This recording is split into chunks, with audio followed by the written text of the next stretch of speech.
Bonjour à toutes et à tous. Alors j'espère que vous avez passé de très bonnes vacances et de bonnes fêtes. Et j'espère aussi du point de vue du travail que vous avez bien pu terminer, le chapitre 1, ce qui était à faire pendant les vacances. Si c'est pas le cas, faut le faire.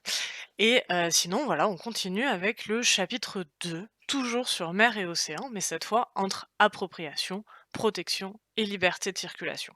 Donc on va faire ces 3 thèmes en 3 parties et dans cette vidéo, on va commencer par la première partie.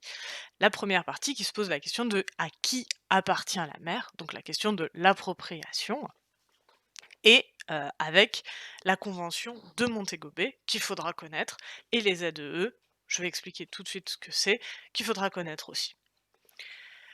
Donc la convention de Montego Bay, c'est une convention, c'est-à-dire c'est un accord qui a été, fait en 1982, la date est à connaître et cette convention, elle fixe un droit maritime international.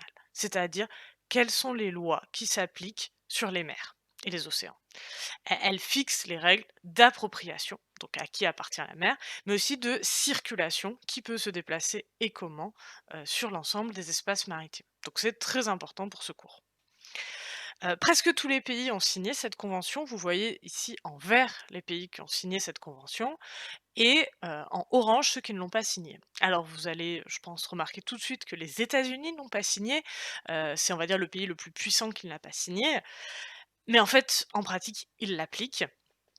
Donc même les pays qui n'ont pas signé, en fait, l'appliquent dans la grande majorité.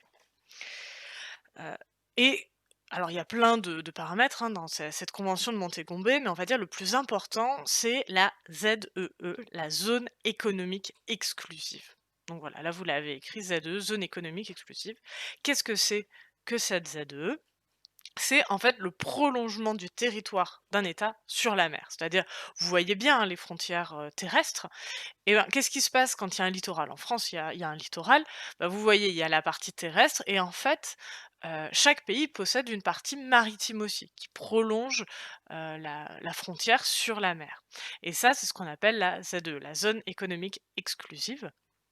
Elle fait donc jusqu'à, 200 miles marins, 200 milles marins, ça fait 370 kilomètres. On y reviendra, heu et on va dire, c'est le prolongement du territoire en mer et les pouvoirs de l'État sur la ZE dépendent de son éloignement. Il y a plusieurs zones. En fait, il y a les pouvoirs sont plus forts proches que, éloignés. Ce schéma, il faut que vous le connaissiez. Donc là, vous faites pause et vous le recopiez sur votre cahier, pour l'avoir. Il est simple, hein, il y a quelques bandes à connaître. Il faut connaître donc la partie, bah, le continent, puis une fine partie qui est les eaux territoriales, une plus grande qui est la zone économique exclusive et la possibilité d'extension de la ZEE et ensuite vous avez, les eaux internationales. Donc vous recopiez ce schéma et en dessous, une fois que vous l'avez recopié, on va détailler un petit peu chaque élément.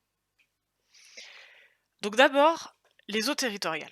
Premier élément, les eaux territoriales, il y a une souveraineté totale de l'État, c'est-à-dire, les lois s'appliquent de la même manière que sur terre.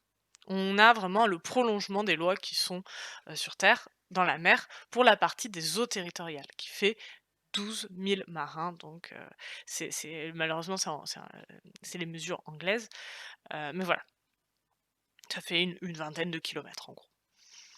Il y a pas de différence. Ensuite, la zone économique exclusive qui, s'étend jusqu'à 200 000 marins, donc ça fait jusqu'à 370 kilomètres.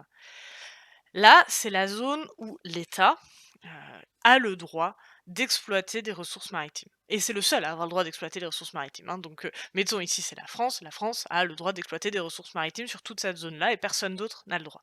En revanche, tous les navires étrangers peuvent circuler librement. La France n'a pas le droit d'interdire, je sais pas, aux navires espagnols de passer, hein, tout le monde a le droit de circuler librement, tant que c'est un navire, inoffensif, c'est-à-dire qui est pas en train, de vouloir attaquer. Et ensuite, il est possible d'étendre cette ZEE pour qu'elle aille encore plus loin, pour qu'on puisse exploiter encore plus, de ressources et ça, c'est en suivant le plateau continental. Alors plateau continental, hein, rapidement, c'est géologique, hein. Là, je vous avez un petit dessin de plateau continental. Vous voyez, donc là, vous avez, le continent, la terre et puis la mer et en fait, le plateau continental, c'est toute la zone avant qui arrive avant le plancher océanique. Donc tant qu'il y a du plateau continental, on peut l'étendre pour exploiter les ressources qui sont, bah, par exemple ici. C'est l'extension possible. Je reviens là, hein, ce qu'il y a à retenir, c'est qu'il est possible d'étendre la ZEE en suivant le plateau continental et donc d'augmenter la ZEE qui permet d'exploiter les ressources. Et enfin, les eaux internationales, hein, dernière zone, eh ben, c'est un espace qui n'appartient à personne. La loi d'aucun pays ne peut s'appliquer dans les eaux internationales. Il y a une liberté totale de circulation pour tous les bateaux. Par exemple, on a vu, on peut poser des câbles, n'importe qui peut poser des câbles sous-marins, c'est possible d'explorer, voilà, ça n'appartient à personne. Donc il faut que vous connaissiez et que vous ayez en tête ce schéma.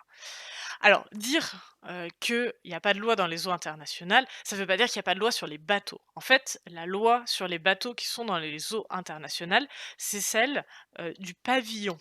Le pavillon, c'est exactement comme l'immatriculation. C'est le pays où on a immatriculé, le bateau et donc il y a le drapeau qui flotte. Ici, vous avez un pavillon britannique, vous reconnaissez le drapeau de la Grande-Bretagne et donc c'est la loi de la Grande-Bretagne qui s'applique sur ce bateau. Sauf que, vous imaginez bien que les lois sont très différentes entre les pays et donc il y a un système qui se crée qui est le système de pavillon de complaisance, hem on va immatriculer des bateaux, surtout au Panama, hein, là vous avez, le classement des pavillons les plus, fréquents, pour que, les lois qui s'appliquent sur le bateau soient celles du Panama et l'avantage des lois du Panama pour les gens qui possèdent les bateaux et pas pour les gens qui travaillent dessus, c'est que, par exemple, les règles de travail, permettent de faire beaucoup d'heures, il y a peu de protection sociale, donc ça permet de gagner plus d'argent aux propriétaires du bateau. Donc il y a une utilisation des pavillons de complaisance, notamment celui du Panama, pour avoir des avantages, pour les propriétaires du bateau puisque c'est cette loi qui s'applique. Pour vous donner une idée, hein, le Panama, c'est 20 de tous les bateaux du monde qui ont un pavillon, panaméen, alors que ça représente 0,05 de la population mondiale. Donc vous voyez bien, il y a, on va dire, des gens qui cherchent à, profiter, de ce système-là. Je reviens sur les ZE. Puisque les ZE, ça s'étend à partir d'un pays, bah, en fait, toutes les côtes du monde sont recouvertes par des ZE. C'est ce que vous voyez ici en bleu un peu plus foncé, hein. Regardez, on voit très bien le contour de l'Amérique latine, par exemple, ou de l'Australie.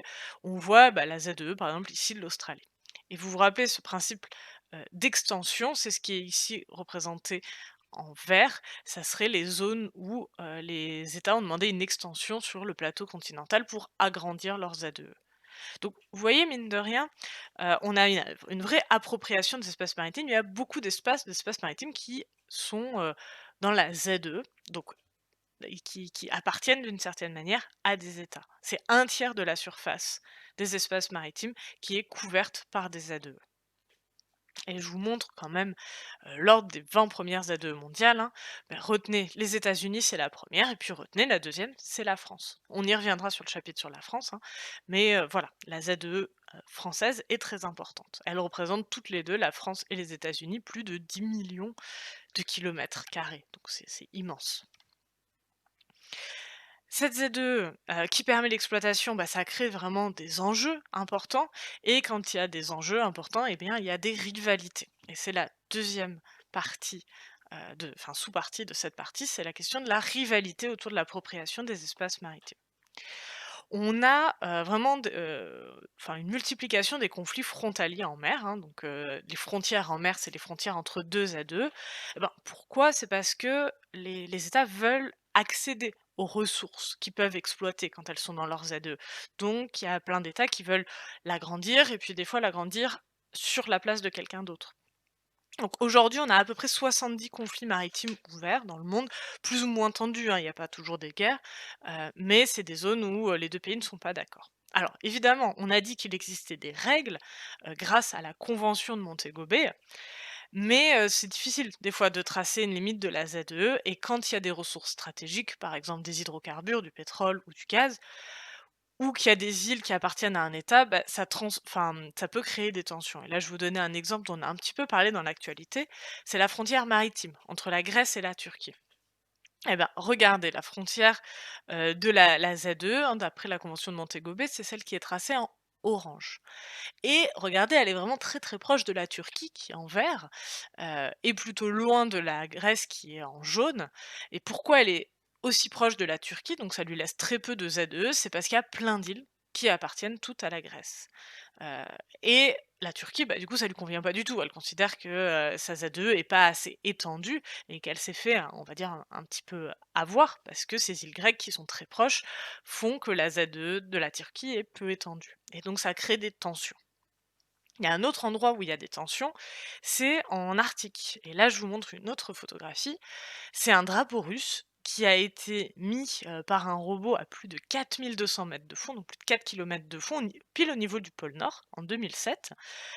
Et pourquoi, la Russie fait ça? C'est parce qu'elle revendique une extension de sa ZE jusque sous le pôle Nord.